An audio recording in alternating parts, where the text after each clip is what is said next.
Cualquiera de los presidentes de las últimas épocas, de las últimas décadas en la Argentina, hubiera hablado así un viernes, hoy domingo, todos los colegas nos estaríamos asombrando y preguntando si el presidente está bien, si es necesaria esta violencia política.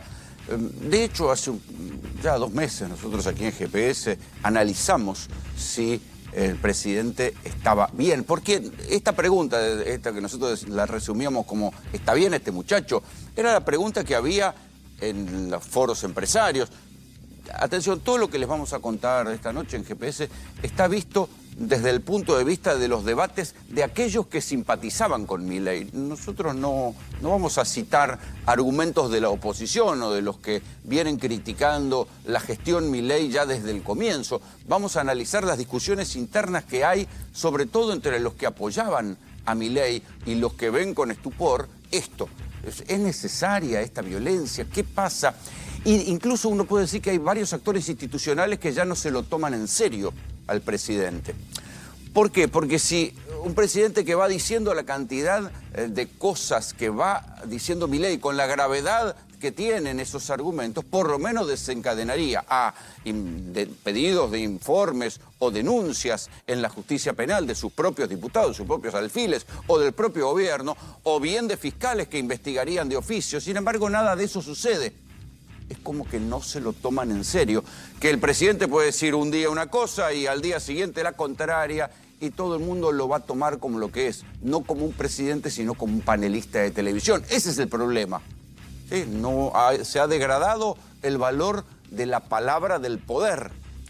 Es más, uno podría pensar hasta qué punto al gobierno le convino, abro comillas, el escándalo que provocó el caso Lohan, el estupor que provocó en la sociedad que se destapara una olla siniestra en la cual, en una provincia que no es peronista, sino que es radical, se pueden robar un pibe de 5 años, la justicia lo investiga como una red de trata, e inmediatamente arranca un encubrimiento doble de parte de diferentes sectores de la provincia. Y uno de esas ramas reporta directamente al gobernador Valdés y la otra por el lado de la policía y del ministro de Seguridad que fue destituido. Hay que saber a dónde lleva.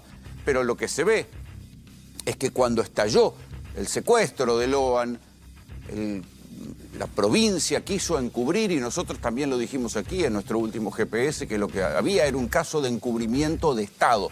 Cuando se metió el gobernador, y uno dice, bueno, ese escándalo, el secuestro de Lohan, más el encubrimiento de Estado, más si que ustedes quieren, la Copa América, ¿en qué medida le sirvió a la gestión Milei para que no se discutieran las cosas graves que están pasando y no se discutiera el estupor que generan los exabruptos del presidente? Por ejemplo, Estamos negociando los puts, el Banco Macro agarró y decidió ejecutarlo mientras que estábamos en el medio de la reunión, de una manera artera y sucia. Que digan lo que quieran. ¿Sabes qué? El Banco Macro, ¿sabes cómo creció el Banco Macro? A la luz de hacer negocios con ANSES de Massa. Listo, basta, se acabó la historia. ¿La querés ver? La ves. ¿Listo? ¿Entendés? O sea, Jorgito, si no, te contamos cómo fue la historia de cómo tu papá lo hizo crecer el banco. Banco Macro ejecutó puts por el equivalente de 2 billones de pesos. O sea, es como si nos hubieran hecho una corrida de 2.000 palos verdes en un día. La cuestión es medio técnica, pero eso de ejecutar los puts, que son seguros, es una decisión legal. Está dentro de lo previsto y de hecho no es el único banco, el Banco Macro, el que ejecutó los puts. También hubo otros bancos como el Galicia que hicieron lo mismo. Y es más, una semana después, el gobierno terminó convocando a los bancos para encontrar una manera de licuar y de cambiar esos puts por bonos. Es muy técnico, no los voy a aburrir con esto. Pero si hubiera un banco que está teniendo actitudes golpistas, es difícil de entender como actitudes golpistas, algo que es legal, ¿sí? Pero si hubiera un banco que está teniendo nada menos que actitudes golpistas, uno puede decir, che, los fiscales, ¿por qué no investigan? ¿Por qué no lo denuncia el propio gobierno? Porque no lo pueden denunciar porque saben que es falso, que no es ilegal. Entonces, ahí es donde uno dice, che, pero ¿por qué hablan en este tono cuando después saben que nadie les va a dar pelota? ¿Sí? Porque no hay nada de ilegal. El propio Milei echó a uno de sus asesores, a Fausto Spotorno, diciendo que se había robado, poco menos que se había robado información estratégica trabajando como asesor del gobierno. En verdad, Spotorno lo que hizo fue criticar una medida del ministro de Economía Caputo y, como suele suceder en estas épocas, lo echaron por un tuit o por algún influencer y Milei lo terminó echando, ¿no? Y ahí está. Dice, uno traicionó porque quería afanarse información confidencial para hacer más rentable la consultoría. Lo dice el presidente. En cualquier país serio esto merecería una investigación de algún fiscal, la denuncia de algún diputado, el propio gobierno lo denunciaría.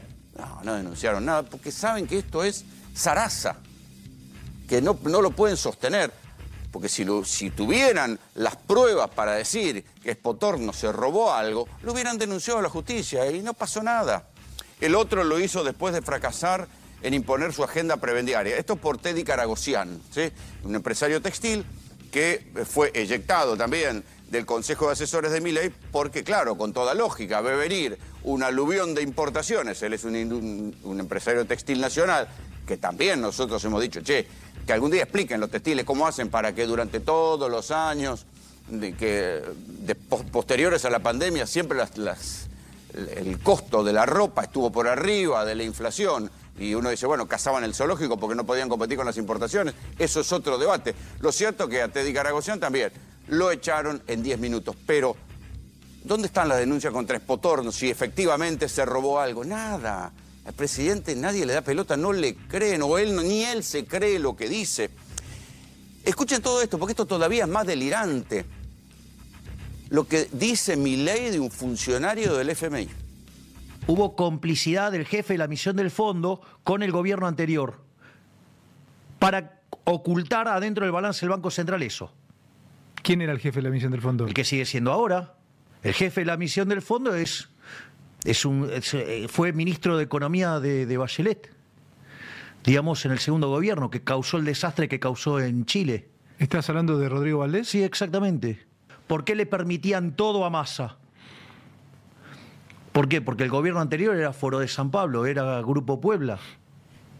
Nosotros sobrecumplimos todo y todo el día, digamos, están, digamos, poniendo peros.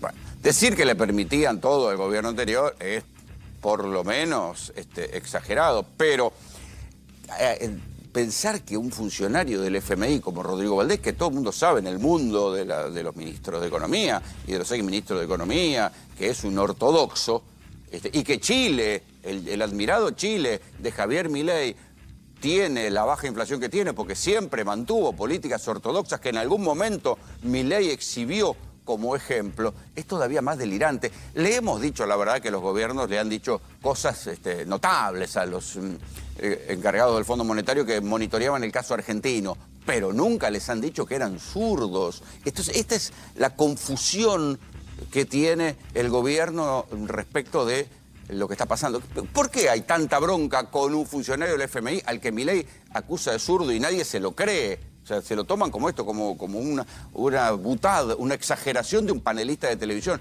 no la palabra de un presidente. ¿Por qué? Porque el Fondo Monetario le está diciendo, oiga, maestro, este dólar así no se sostiene, usted va a tener que devaluar, que es lo mismo que le decían a Massa.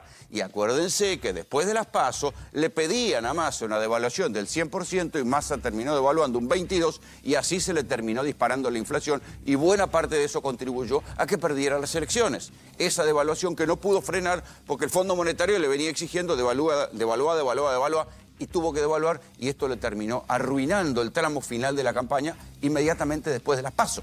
Entonces, esto es la poca seriedad. Y ahí es donde uno dice, che, pero el gobierno, incluso cuando uno escucha las discusiones internas, hoy van a ver un informe de Fernando Cerolín sobre por qué los mercados, no la izquierda, no el peronismo, no, los mercados están empezando a tomar distancia de las medidas de Milei porque el Fondo Monetario le está pidiendo una devaluación, el campo le está pidiendo una devaluación. Y Milei, como tantos otros presidentes, y Caputo, como tantos otros ministros de Economía, se aferra a la idea de que no hay que devaluar. Pero todo esto estamos hablando de la crisis que hay en el mundo Milei respecto de lo que a él le importa, que son los mercados, las cosas financieras, la estabilidad monetaria, el déficit. De todo lo otro le importa un carajo. O sea, las industrias, la economía real, la caída del salario, la pobreza, todo eso son como variables menores que al presidente no le importan, porque si le importaran, empezaría a tomar nota. Esta semana intentaron presentar como que la actividad económica, a partir de una cifra del INDEC, había empezado a repuntar. Y cuando uno ve el desagregado, dice, no, lo único que repuntó fue el campo, que creció exponencialmente contra la sequía del año pasado. En cambio, la industria cayó interanual un 22%, no, un 14,2%, la construcción un 22,1%, el comercio un 4,6%, y podemos seguir hablando. Ni les cuento lo que cayó el salario, lo que aumentó la desocupación, lo que aumentó la pobreza. De todo eso venimos hablando en GPS a lo largo de estos meses de gestión de Milei. Pero todo eso Milei no habla, ni va a hablar, porque no le interesa, no le importa. Los propios tipos que están con él dicen, no, a él solo le interesa lo que pasa en los mercados, y es ahí donde ahora hay una discusión. El gobierno dice, bueno, vamos a una alquimia financiera que Hernán Lester les podrá explicar mejor. Venden, compran los dólares en el mercado libre, después los venden en el contado con líquido, a ver si lograban bajar el dólar. Ahí Milei en el comienzo de la editorial decía, no, fíjense cómo lo bajamos. Lo bajaron y volvió a subir. Están timbeando con las reservas, que ya son pocas, están timbeando como lo hizo Caputo en la gestión de Macri, y por eso el Fondo Monetario no les cree, porque ve que están haciendo lo mismo de siempre, timbear para mantener el dólar bajo, que un día se les va a terminar disparando, y por eso es que no les dan más plata. Mientras tanto, prepárense, porque lo que van a ver es el mismo mecanismo que nosotros aquí les contamos de ataque a los más débiles, ¿no? En enero mismo nosotros le dijimos, che, cuidado, lo primero que están haciendo fue cortar la plata que daban para los enfermos con necesidades especiales, la DATSE. Dijeron que había corrupción en la DATSE, mandaron una auditoría, una denuncia a la justicia. Cuando les importa, hay denuncias en la justicia, ¿eh? Contra el Banco Macro y contra Expotorno no hicieron denuncias, pero contra la DATSE, contra la gente que tenía enfermedades más difíciles, cánceres, ELA. Ahí sí hicieron una denuncia porque decían que había un curro en la justicia. 2 fiscales le dijeron, señores, acá no hay delito. Y los medicamentos de alguna manera fueron apareciendo con cuentagotas y de a poco. Después se le agarraron con el reparto de alimentos, todavía hoy. Después que hasta la casación les dijo, déjense de joder, repartan los alimentos que tienen ahí guardados. Se niegan a entregar los alimentos a los comedores. Y ahora apelaron a la Corte Suprema. Siempre se le agarran con los más débiles. Y ahora van con los discapacitados. Van a obligar a que el más de 1 millón de personas que reciben pensiones por discapacidad desfilen para demostrar que son discapacitados. Una cosa de una crueldad.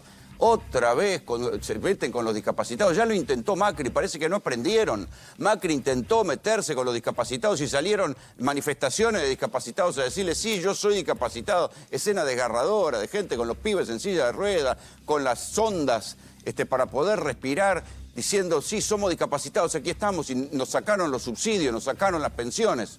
Otra vez vuelven con los shows habituales, ¿no? Pero esos shows que diseñan en las noches de creación de imagen. Mostraron una radiografía de un perro. Sí, hasta puede ser verdad que hay un caso con una radiografía de un perro, pero eso implica que todas las pensiones están mal entregadas, van a obligar a que la gente se presente a desfilar. Seguramente debe haber curros con las pensiones de discapacidad, pero hay que tener cuidado porque esa gente son los débiles y no hay que ensañarse con los débiles. Y si no, vean el informe que vamos a presentar esta noche en GPS, porque ahí sí hay un ejemplo de cómo se ensañan con los débiles. Siempre se ensañan con los débiles, con los fuertes nunca, ¿eh? Con los débiles. A los electrodependientes, hay más de 1.200 electrodependientes a los que les mezquinan el subsidio. Le dicen, bueno, no, les ponen trabas burocráticas, van a ver sus testimonios. Esas no son radiografías de perro, son gente a las que quieren condenar a la inseguridad de que si se les corta la luz Y atención, porque la propia Camesa, la empresa que concentra las generadoras de luz, dijo que este verano, como siga la desinversión, como siga la falta de pago, va a haber problemas en el suministro eléctrico en la Argentina. Lo dice Camesa, no lo dice un analista, no lo dice un diputado opositor, lo dice la propia empresa generadora. Está diciendo, si no hay, o sea, el consorcio de empresas generadoras, si no hay algún grado de inversión y pagos, si no actualizan la plata que tiene que pagar Milei, que no paga nada, va a haber problema con la generación de electricidad. Bueno, y por vía paralela a los electrodependientes, les niegan los subsidios y los miran con lupa. Cuando uno va a las casas y ve a la gente a la que le están negando los subsidios, son gente a las que les tendrían que dar todo, no negarle los subsidios. Bienvenidos, esto es GPS.